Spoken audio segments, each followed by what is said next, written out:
বিলাসী বাই শরৎচন্দ্র চট্টোপাধ্যায়। গল্পের মূল চরিত্র মৃত্যুঞ্জয় এবং গল্পটি রচিত হয়েছে তার বন্ধুর মুখে। তার বন্ধুর নাম নেরা।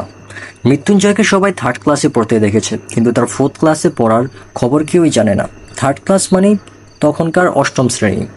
মৃত্যুঞ্জয়ের বাবা মা ভাই বোন কেউই ছিল না, শুধু ছিল গ্রামের এক প্রান্তে এক প্রকাণ্ড আম কাঁঠালের বাগান।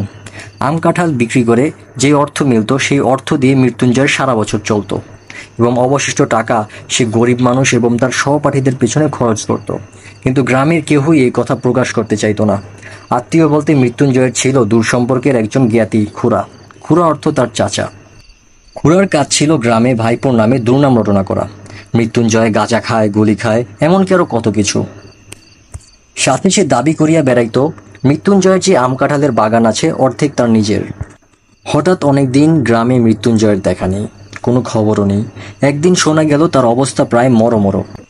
তার সহপাঠী নেরা এই কথা জানতে পেরে মৃত্যুঞ্জয়কে দেখতে আসে। নেরা এসে দেখে পার্শ্ববর্তী মালপাড়ার এক সাপুরের মেয়ে বিলাসী মৃত্যুঞ্জয়ের সেবা করছে। উচ্চবংশীয় মৃত্যুঞ্জয়কে সারা রাত সেবা দিয়ে যায় বিলাসী। এক পর্যায়ে মৃত্যুঞ্জয় মরমর অবস্থা থেকে সুস্থ হয়।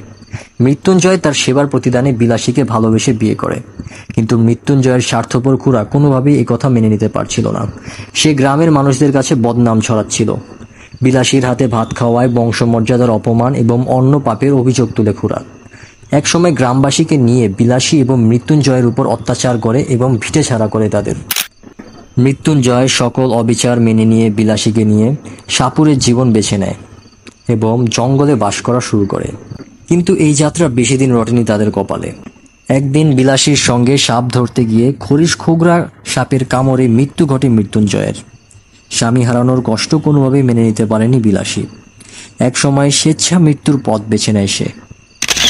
জাতি, বংশ, মর্যাদা, খ্যাতি সব ভুলে বিলাসী এবং মৃত্যুঞ্জয়ের অসাধারণ প্রেম এবং ভালোবাসার কাহিনী তুলে ধরা হয়েছে এই বিলাসী গল্পে। এই গল্পের মাধ্যমে হিন্দু ধর্মের কিছু ভুল প্রথা এবং সংস্কৃতির কথা উল্লেখ করা হয়েছে।